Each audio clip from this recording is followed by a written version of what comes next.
In the annals of football management, Sir Alex's legacy shines as a beacon of excellence. His storied career is not only defined by the trophies, but the tactical brilliance of an era of unparalleled dominance. From innovative strategies like attacking fullbacks, Fergie Time heroics, psychological games, astute tactical adaptations, substitutions, and young player grooming, and psychological games. And we embark on a journey of the playbook of managerial genius, uncovering the 40 tactical masterstrokes that made him a legend. And there's 13 Premier League titles, a historic treble, and the crowning glory is the Champions League title in 2008. But it's not just about silverware that set him apart. It's the attacking fullbacks, the defensive counter attacks, psychological edge. So we'll dive deep into the tactical playbook, revisiting memorable games, game-changing decisions, the tactical acumen that made him not just a manager but an icon. Premier League dominance, right? 13 Premier League titles between on two occasions. There were three consecutive titles: 98, 2001, and 2007, 2009. And the 1980, 98, 99 season stands memorable because it was a treble season with the young talents like David Beckham, Paul Scholes, and Ryan Giggs, who were around 20 years at that point of time.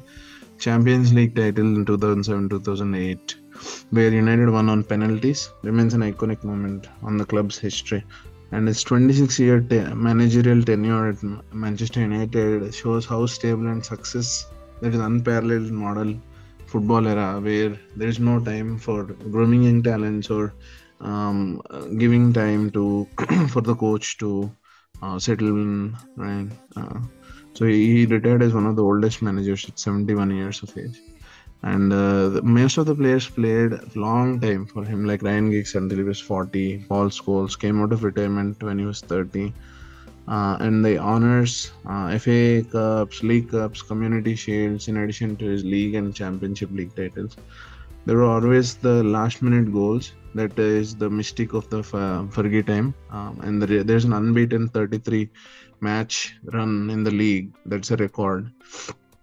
And in the next significant generation of players without decline of performance is also extraordinary, meaning a sustainable winning culture.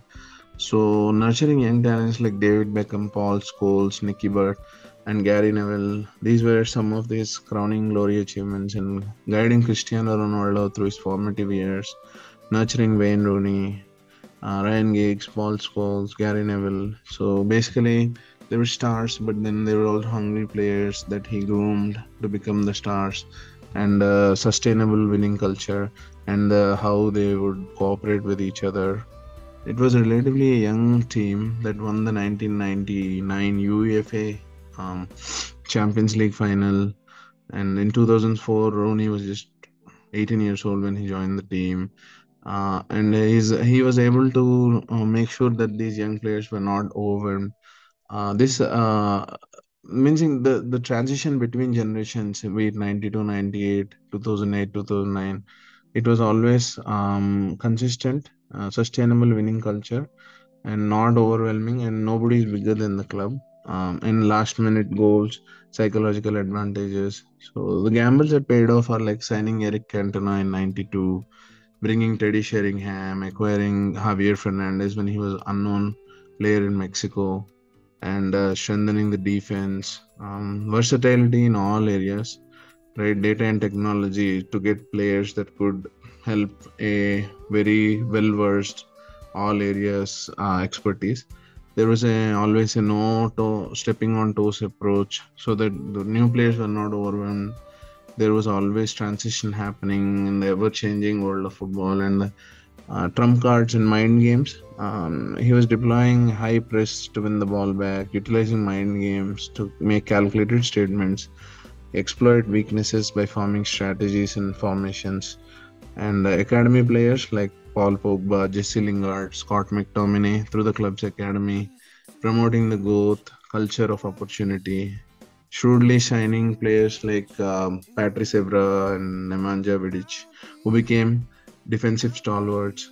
Recruitment of key players who had the vision, like Park Suji and Paul Scholes, Ryan Giggs, Gary Neville, handling David Beckham, right? Precise handing assists from the midfield, making the tough decision of letting go long players like Gary Neville, or enforcing discipline like in the case of Roy Keane and other David Beckham, and successfully transitioning from key roles, finding replacements, and for some of the tactics he employed or attacking fullbacks like Gary Neville, Dennis Irwin, counter pressing, right?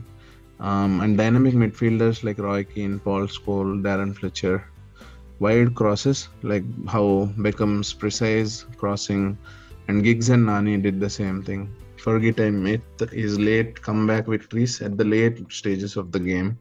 It contributes to the mystique of Fergie Time. Basically, he motivates or criticizes or gives a lot of pep talk at the end. Tactical flexibility, formations and tactics, set pieces with Rio Ferdinand, Nemanja Vidic, and gunners, substitutions, tactical changes, and rotating the squad because gigs and Scholes were always rested for key games. I mean, to be made ready for key games, and engaging in mind games with Jose Mourinho and Arsene Wenger, and the fluid front three 2007-2008 Ronaldo, Rooney, and Tevez, and defensive line was formed to limit the players' opposition's movement in the 1999 UEFA Cup, and midfield dominance with Darren Fletcher, Michael Carrick, long balls to target men like Andy Cole and Dwight York, quick transitions.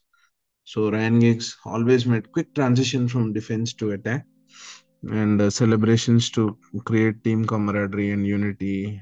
Tactical fouls were made to disrupt the flow and regroup the team to regroup. And Park Suji, Park Jisung, and the front three players, he would pass the ball consistently with a lot of workhorse kind of a thing, and he would not get tired. And Fergie's head treatment for motivation treatment and determination and subpar performance caused the team to bounce back always. And traditional wing to narrow approaches sometimes, and resting of key players, counter attack, switching play, tactical time wasting, in-game reading based on the situations, evolving situations change the response. The captaincy was always rewarded, late comebacks, psychological control over media, effective counter pressing, tactical flexibility in formations, and weather conditions like wet pitch, he would pass long balls.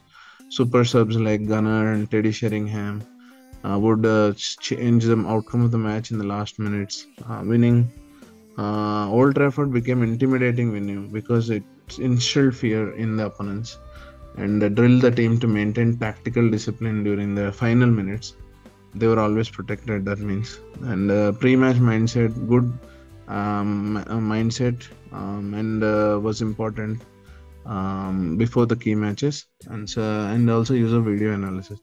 So to study the weaknesses of opposition. So Alexis Ferguson's legacy extends far beyond the titles he won. It's defined by his unparalleled consistency and the ability to evolve and adapt, and the remarkable achievements that remain unparalleled in the world of football.